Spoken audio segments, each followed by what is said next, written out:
예, 우리 옆 사람과 인사하겠습니다. 당신은 하나님의 자부심입니다. 네, 예빈이 좋네요. 예, 이렇게 서로를 향해서 다시 한 번 더 당신은 하나님의 자부심입니다. 한 번 더 인사하겠습니다. 우리는 이미 전도 전쟁에 승리했습니다. 우리의 신앙을 고백합시다. 주는 그리스도시요 살아계신 하나님의 아들이십니다. 아멘. 오늘 저 여러분이 함께 생각해야 될 구절이 고린도전서 10장 20절. 지난 한 주 동안 여러분 계속 묵상하셨죠? 예. 좀 같이 읽어볼까요? 고린도전서 10장 20절 우리 같이 펴보겠습니다. 다 잘 아시겠지만 고린도전서 10장 20절 우리 다 같이 한 목소리로 읽겠습니다. 시작. 무릇 이방인이 제사하는 것은 귀신에게 하는 것이요 하나님께 제사하는 것이 아니니 나는 너희가 귀신과 교제하는 자가 되기를 원하지 아니하노라. 아멘. 고린도전서 8장 4절에 보면요, 바울의 고백입니다. 사실 우상은 아무것도 아니다. 왜냐? 그리스도 이름이 그 권세가 너무나도 완벽하기 때문에 우상을 통한 귀신의 역사는 사실상 아무것도 아니다 라고 분명히 고백하고 있습니다. 그러면서 하나님은 한 분이시다 라고 했거든요. 요즘에 이렇게 TV를 보면은 영화 같은 거 이렇게 보잖아요. 그리고 드라마나 이런 거 볼 때 분명히 거기는 이제 사람은 하나님을 얘기를 하는데 자막으로는 하느님이라고 하더라고요. 야, 도대체 무슨 생각으로 저렇게 자막을 저렇게밖에 못할까 이런 생각이 드는데 하느님이랑 하나님은 완전 달라요. 하느님은 하늘님입니다. 그러니까 우리 나라의 어떤 전통적으로 이제 하늘 어떤 뚜렷한 대상도 아닌 그냥 하늘을 믿는 그런 우상 숭배의 모습을 담아놓은 단어가 바로 하느님이거든요. 천주교에선 여전히 하느님을 씁니다. 근데 우리는 그렇지 않습니다. 이 땅에 한 분이신 하나님을 저와 여러분은 모시고 사는 줄 믿습니다. 그렇기 때문에 이 바울의 고백이에요. 우상 아무것도 아니다. 그런데요, 여기 보니까 무릇 이방인은, 근데 그 전 버전에서 성경에서 대저 이방인은 이랬거든요. 무릇과 대저는 이제 무릇은 정리하자면 이런 뜻이고요. 대저는 이렇게 예를 들면 뭐 이런 뜻입니다. 대체적으로 뭐 이런 뜻이거든요. 근데 원어로 보니까요. 그게 무릇이란 단어가 그러나예요. 그러나. 바울이요 분명히 말했습니다. 우상은 아무것도 아닌데 그러나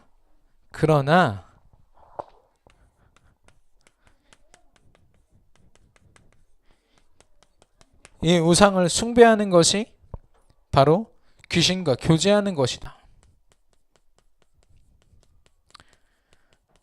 그리스도를 알고 있는 저와 여러분은요 절대로 사단이 틈탈 수가 없고요. 우리는 이미 승리했습니다. 그러나 우리가 거기에 속을 수 있다는 거예요. 하나님이 진짜 나의 하나님이 되지 않으시면 그 자리에 무조건 우상이 있거든요. 사단이 역사하거든요. 그런 저와 여러분의 생각을 제대로 점검해야 되는 거 있죠.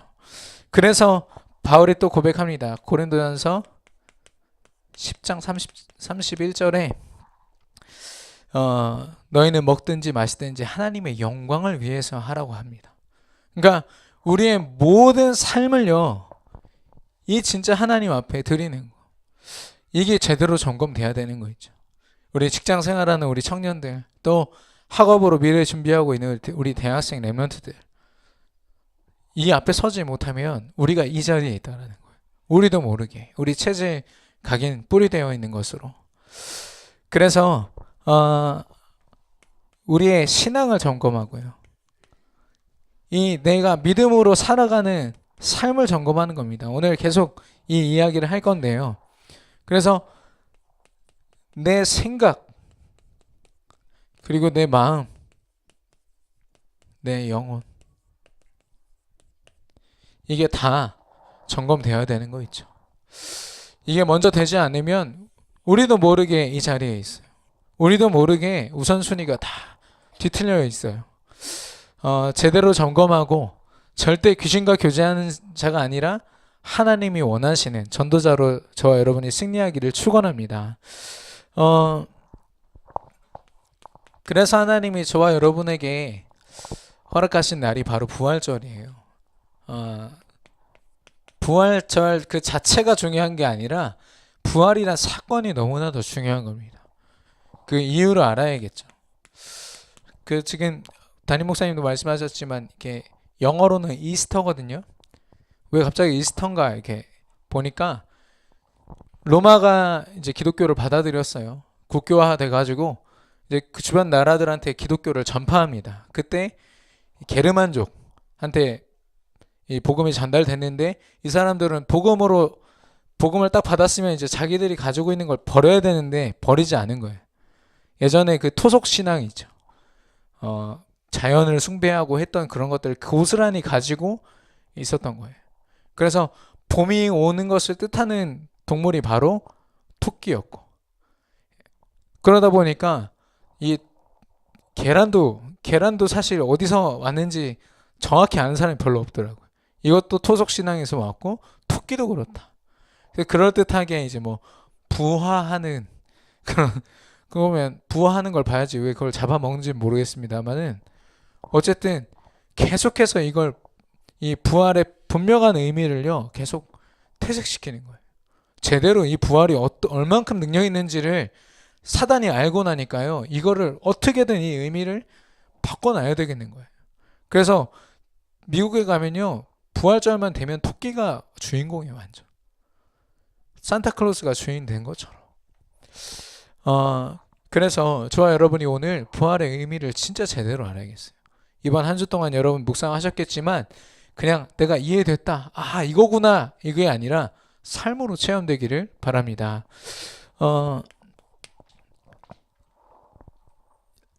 부활의 이유,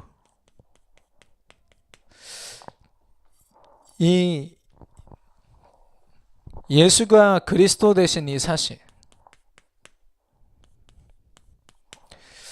예수님이 내 인생에 정말 그리스도가 맞느냐, 이 언약을 하나님께서 우리에게 허락하셨는데요. 정말 그리스도가 나의 그리스도, 나의 주인 되었느냐. 우리가 이거를 날마다 말씀으로 듣고 여러분도 어느 곳에 가든지 이상한 말씀이 아니라면 이 말씀을 계속 들었을 겁니다. 근데요, 예수 그리스도가 나의 그리스도, 나의 주인 되시고 모든 문제 해결자 되셨다라는 거 많이 들었죠. 근데요, 이게 우리에게 삶으로 적용이 안 되는 거예요. 그 모델들이 누구냐면은 예수님의 12제자가 그랬습니다. 분명히 그랬거든요. 예수님과 함께 3년 동안 수많은 기적을 보면서 예수님 대단하다, 예수님 뭔가 있는 것 같다, 여기까지는 결론이 내렸지만 그럼 이분을 위해서 이분이 감당하시는 이 일을 우리도 감당해야겠다, 내 삶을 들여서 감당해야겠다, 거기까지 결론이 안 난 거죠. 그러다 보니까 그 모델로 가장 수제자였던 베드로가 어떻게 됩니까? 예수님 십자가 달리실 때 3번이나 부인하고 도망가 버려요. 아니 그리스도 맞다며요. 마태복음 16장 16절을 멋들어지게 고백하고서요 예수님 떠났다니까요. 그것도 마지막 부인할 땐 예수님 막 욕하면서 떠났어요. 그 두려움 때문에. 저와 여러분의 모습을 베드로를 통해서 점검해 봐야 됩니다. 예수님이 그리스도야 우리가 고백은 하지만 그 믿음으로 살아간다라는 건 좀 다른 이야기인 것 같아요. 진짜 부활의 능력을 체험하지 않으면 우리도 모르게 말로만 그리스도 한다니까요. 그래서 부활을 통해서 뭐를 나타내셨냐? 살아계신 하나님의 아들. 주는 그리스도시오라고 고백을 했어요. 근데 살아계신 하나님의 아들이라는 겁니다. 이 말은 뭐냐? 곧 예수님이 하나님 자체시라는 거죠. 거기에 딱 결론이 나는 거예요. 전능하신 하나님 그 자체시고 절대 가능하신 하나님 자체시라는 거죠. 그래서 당장 이 믿음이요, 우리 삶 속에 적용이 돼요. 그리고 우리가 당하는 모든 상황과 특별히 우리가 제일 힘들어하는 문제 속에 살아계신 하나님의 아들이 적용되는 겁니다. 진짜 그리스도 되어지는 거죠. 그 증거를 보면은 베드로가 아까 도망갔다고 했잖아요. 근데 부활하신 예수님을 만납니다. 그리고 그 예수님으로부터 그리스도에 대한 언약을 다시 한번 확인하고 40일 동안 하나님 나라에 대한 설명을 듣고 성령 충만에 대한 약속을 듣습니다. 그리고 오순절 마가다라방에서 실제 성령의 임재를 체험하죠. 그때부터 베드로가 완전히 달라져요. 평소에 보던 안진뱅이에게 사도행전 3장에 보면 내게 있는 것으로 내게 준다. 일어나 걸어라. 그때는 예수님이 그리스도인데 잘 모르겠어가 아니라 이 예수 그리스도면 네 인생 끝나. 여기에 완전 결론 내린 거죠. 혹시나 안전뱅이 못 일어나면 어떻게 할 거예요? 근데 이 베드로는 그런 불신앙과 상관없었어요. 부활하신 그리스도가 나와 함께 하시는데 내가 믿음으로 선포하는 거 하나님이 책임지시지 않겠냐. 그래서 선포합니다. 그리고 그 안전뱅이를 데리고요. 사도행전 4장에 수많은 종교 지도자들, 언제든지 베드로를 해할 수 있는 자들 앞에서 당당하게 이야기합니다. 다른 이름으로서는 구원을 얻을 수 없다. 어떠한 이름도 다른 이름을 주신 적이 없다라고 고백을 합니다. 그리고 사도행전 5장에 이스라엘 그 유대인들 앞에서 당신들이 예수님을 제대로 알지 못하니까 십자가에 못 박은 거 아니냐. 그러면서 이 예수님의 십자가에 죽으시고 부활하심으로 예수가 그리스도 되신 사실을 정확하게 선포합니다. 선포하고요. 우리는 이 일의 증인이라 라고 이야기합니다. 베드로가 어느 날 갑자기 이렇게 됐을까요? 뭔가를 열심히 해서 됐을까요? 아닙니다. 진짜 기도하는 자리에, 예배하는 자리에 이 부활의 능력을 살아계신 하나님의 아들 예수 그리스도를 체험한 거죠. 그래서 우리가 기억해야 되는 건 뭐냐? 왜 예수가 그리스도 되신 것을 이렇게까지 누려야 되는 겁니까? 이렇게까지 우리가 선포하면서 살아야 되는 겁니까? 왜 내가 직장 생활하고 학교 생활하면서 전도라는 걸 고민해야 되죠? 내 인생도 정말 힘든데 나 하나도 건사하기 힘든데 어떻게 현장에 있는 영혼을 생각하겠습니까? 라고 얘기한다면 너무나도 많은 반쪽짜리 신앙생활이라고 얘기할 수 있을 만큼 중요한 걸 놓친 거예요. 왜냐? 하나님 원하시는 것은 오늘도 말씀하시지 않습니까? 믿지 않는 자가 되지 말고 믿는 자가 되라고 했어요. 진짜 믿는 자는요, 이 사명을 감당할 수밖에 없습니다. 내가 살아가는 이유가 무엇인지, 진짜 하나님이 내 인생에 내 명을 계속해서 연장시켜 주시는 그 분명한 이유가 있는데 그걸 놓치고 살아가는 거죠. 많은 랩런트들이요, 여기에는 알겠어요. 많이 들었고 많은 것들이 내 머릿속에 있어요. 근데 이게 내 가슴에서 나를 움직이는 원동력이 안 돼요. 그러니까 하나님 주신 사명을 나도 모르게 놓치고 사는 거예요. 너무 바쁘게, 너무 정신없게. 그래서 이 구원의 이유, 우리를 구원하신 이유, 이 사명을 날마다 생각해야 돼요. 왜? 내가 왜 영적 싸움을 왜 해야 돼? 내가 왜 증인으로 서야 되지? 그리고 내가 왜 저 현장을 치유하고 회복해야 되지? 제가 어제 우리 강채 형제가 저를 그 본인 축구 하시는 이렇게 동아리 조기 축구회에 저를 초대하셔가지고 해주셔가지고 갔거든요. 저 때문에 한 골 먹혔어요. 얼마나 창피한지. 제가 최종 수비수였는데 헛발질해가지고 이렇게 먹혔거든요. 다시는 가고 싶지 않았지만 무슨 말씀하셨냐? 여기 있는 사람들을 전도해야 되지 않겠습니까? 라고 하는데 그것 때문에 지금 창피함을 무릅쓰고 다음 주에 음료수 또 사갖고 가야 되겠어요, 지금. 어, 그, 우리가 살아가는 모든 것들, 우리의 취미조차도요, 하나님이 전도를 위해서 쓰시려고 이미 다 준비하셨다니까요. 근데 이걸 놓친다. 그럼 우리가 정말 중요한 응답을 놓치게 되는 것이죠.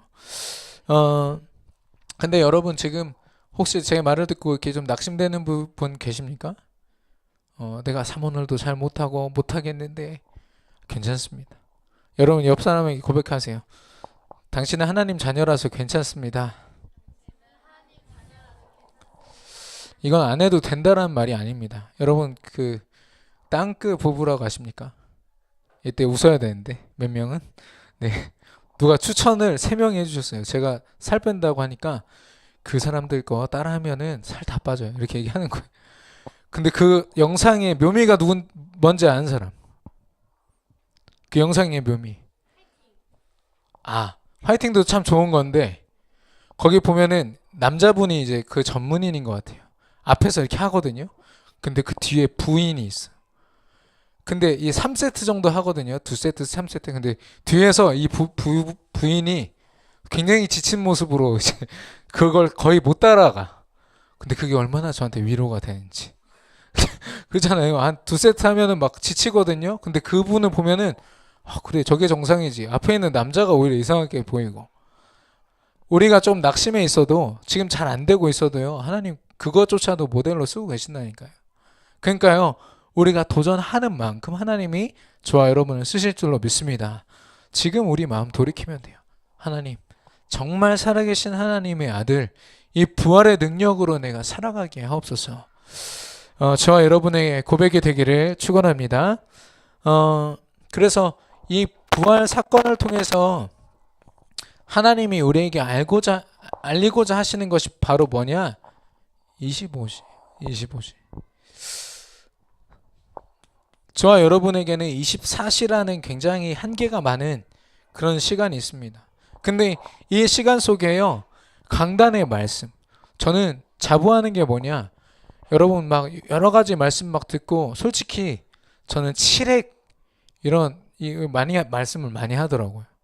예. 물론 각 여러분이 속해 있는 그런 곳에서 미션으로 주어진 말씀들 너무나도 중요하지만요. 그 모든 말씀이 강단의 말씀에 의해 세워지지 않으면요. 아무 소용없어요. 강단 말씀 제대로 안 보면서 다른 메시지로 내가 힘을 얻는다? 아주 막 비참하게 영적으로 완전 바닥을 찍은 사람은 구원의 길 하면서 힘을 얻어야겠지만 그렇지 않고서는 강단의 말씀 안에 모든 게 다 담겨 있는 거예요. 이걸 놓치면 내 인생 놓친 거다라고 보시면 돼요. 제가 어떤 공부 잘하는 친구 보니까요. 그 뭐죠? 문제집이 있고 답안지가 있는데 그 답안지가 막 하도 많이 펴봐가지고 이렇게 두껍더라고요. 그 친구는 답안지에다가 계속 포스트잇을 붙여가지고 자기가 지금 틀리고 이런 걸 계속 점검하는 거 있죠. 마찬가지로 이게 강단의 말씀이 우리 인생의 답안지예요.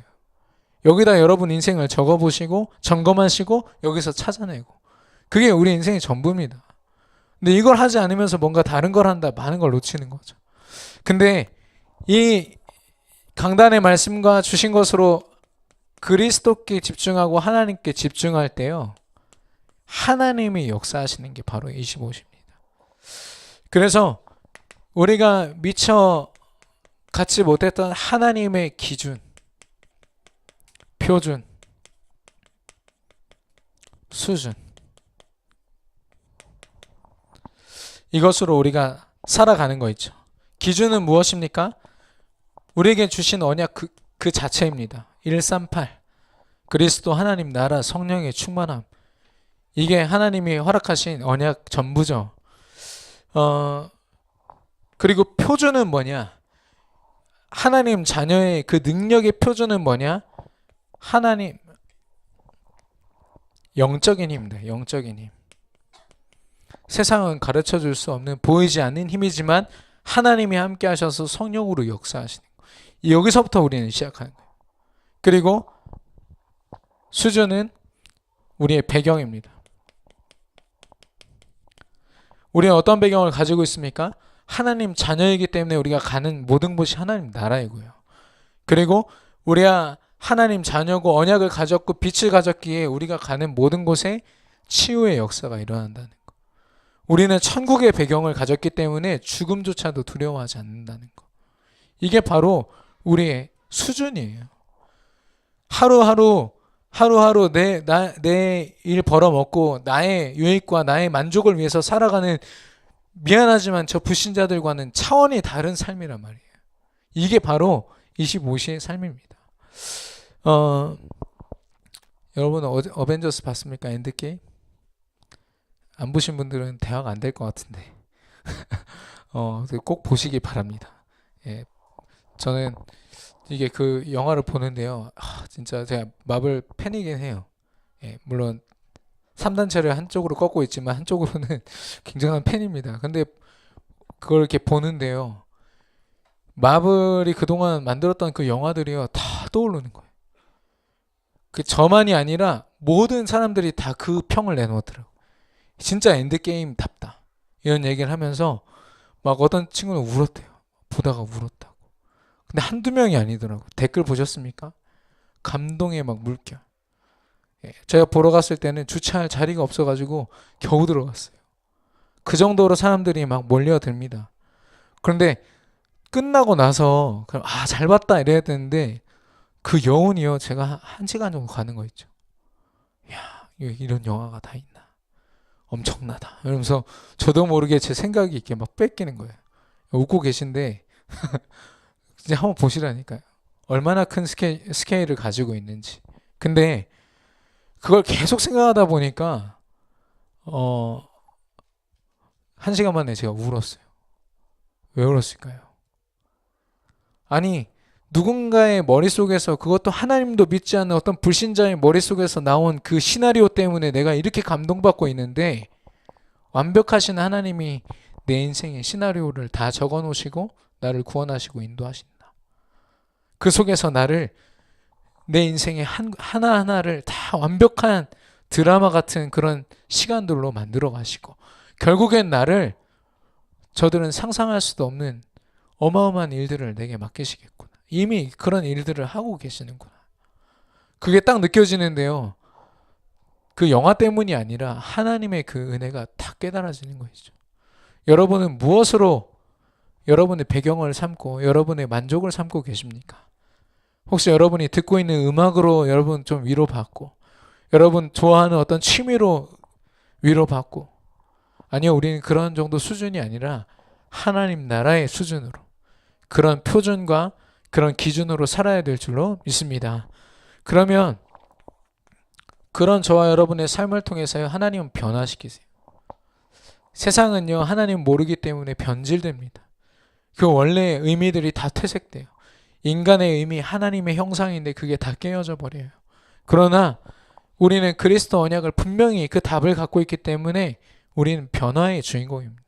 그래서요, 먼저 내가 치유되고 내가 회복될 뿐만 아니라 우리가 속해 있는 모든 현장 또한 하나님이 똑같은 응답을 허락하시는데요. 치유 회복은 병이 낫고 이런 수준이 아니에요. 뭐냐? 예수 그리스도가 그 자리에, 그 인생의 주인 되시는 거예요. 문제가 어마어마하게 왔어요. 이런 저주가 다 있나 싶은데 그 자리에 예수님 주인 되시면 끝입니다. 지금 조현병이라는 그런 이름으로 이 정신병이 많은 전문인들에게, 많은 전문의들에게, 정신과 의사들에게 이렇게 주목이 되고 있어요. 사실 굉장히 오래된 문제인데 최근에 그런 사건이 실제로 터지니까 이제 막 집중을 하는 거죠. 환청을 들어가지고 아내를 죽이라는 환청 듣고 그 자리에서 살해한 남편이 있지 않는가. 또 흉기로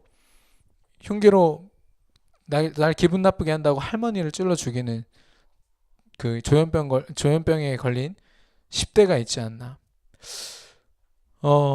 그러면서 거기 댓글에 뭐라고 했냐면, 아니, 작은 소제목으로 나도 당할 수 있는 조현병 범죄 이렇게 돼 있더라고요. 이 정신병 시대입니다. 하나님을 알지 못하니까요, 변화되지 못해서 곪고 또 곪아서 이제는 그게 문제로 막 터져 나오기 시작했어요. 실제적인 문제로. 아니, 옆집 사람을 살인한다는 그런 뉴스가요, 하루에도 몇 번씩 보니까요, 이제 막 무뎌져요. 오히려 안 죽는 게 더 이상하게 느껴질 만큼. 그리고 그 어떤 기독교인이 이슬람들이 계속 테러하니까 너무 기분이 나빠서 이슬람처럼 보이는 중동 사람들이 이렇게 걸어가고 있으니까 차로 가서 밀어버렸어요. 확 쳐버렸어요. 그게 치료할 수 있는 방법일까요? 변화의 방법일까요? 똑같이 그들처럼 테러하는 게 그게 방법일까요? 아니요. 우리가 가진 이 언약이면 충분한 줄로 믿습니다. 이 언약을 통해서 하나님이 역사하시면 변화될 수밖에 없어요. 그래서 이 하나님의 역사가 언제까지 되어집니까? 로마서 16장 25절에서 27절. 영원 전부터 영원까지. 영원 전부터 숨겨져 있던 것을 드러내셨고 세세히 무궁토록 영광을 받으신다 했거든요. 영원 전부터 영원까지. 하나님이 우리의 24시를 통해서 25시에 하나님의 능력으로 역사하실 줄 믿습니다. 그 능력이 우리의 배경이 되기를 바랍니다. 할렐루야. 아멘. 결론입니다. 자, 그래서 이제 읽은 부분인데요. 빌리프가 여기 이의 F 맞나요? 빌리프 맞아요? 확실해요? 나중에 막 놀리면 안 됩니다. 빌리프가 있고 페이스가 있어요. 둘 다 믿음이라는 뜻입니다. 근데 이 차이가 뭘까요?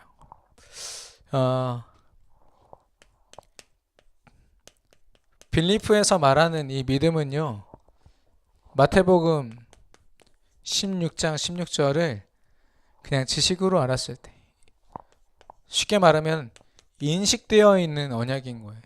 여러분이 이건 알겠어. 많은 사람들 증거를 가지고 있잖아요. 그런 증인들이 막 서서 간증할 때마다 그래, 예수가 그리스도지. 인식은 했는데 이게 내 삶을 드릴 만큼 믿어지지 않는 걸 바로 빌리프라고 합니다. 그러니까 믿음은 믿음인데, 예를 들면 높은 곳에 지금 이렇게 서 있는 아이가 아래서 받으려고 준비하는 아버지한테 뛰어내리지를 못해요. 아버지인 건 알겠고 아버지가 날 지킬 것 같은 느낌은 알겠는데 뛰어내리진 못하죠. 아버지한테 내 몸을 맡길 수가 없어요. 그게 빌리프입니다. 근데요, 페이스의 믿음은 다릅니다. 우리의 삶을 드리는 거죠. 사도행전 4장 12절. 다른 이로서는 구원을 얻을 수 없다. 천하 사람에게 다른 이름을 주신 적이 없기 때문에 나는 이 한 분이면 족하다. 나는 이 한 분으로만 살겠다. 그래서 하나님 앞에 목숨 걸고 복음 전했던 베드로처럼 우리의 삶이 드려지는 거. 그래서 여기에는 페이스에는 충성이란 단어와 또 신뢰라는 단어, 이게 복합적으로 들어있는 거 있죠. 단순히 믿는 것이 아니라 우리의 삶을 드리는 믿음이 되기를 바랍니다. 그래서 저는 이 찬양을 여러분과 좀 같이 고백하고 싶어서 가지고 나왔어요. 루아 좀 반주해 주시고요. 우리 좀 시간이 좀 가긴 했지만 진짜 부활의 능력이 나의 능력으로 내가 살아가는 원동력이 되도록 하나님께서 역사하여 주시옵소서. 그런 기도하는 마음으로 우리 손을 좀 이렇게 해봅시다. 예. 어색하죠? 안 해봐가지고. 예. 우리 2절 우리 함께 찬양하겠습니다.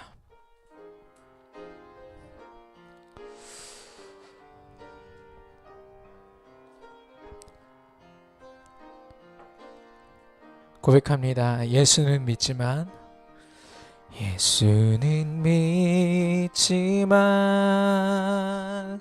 예수로 충분치 않고, 믿음은 있지만 믿음으로 살지 않는 나의 불신앙을 치유하고 복음이 말이 아닌 믿음으로 역사하고 말씀이 글이 아닌 언약으로 성취되는 전도자의 삶 속에서 하나님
아멘. 우리의 고백이 하나님께서 성취하는 믿음의 고백이 될 줄로 믿습니다. 이번 주에도 제가 이제 미션과 그 말씀, 우리가 함께 들어야 될 말씀 이렇게 카톡으로 공유해 드릴 거고 우리 주보에 잘 실려 있는데요. 여러분 작은 도전으로부터 이 부활의 능력을 체험하시기를 축원합니다. 우리 주신 말씀 붙잡고 잠시 기도하겠습니다. 하나님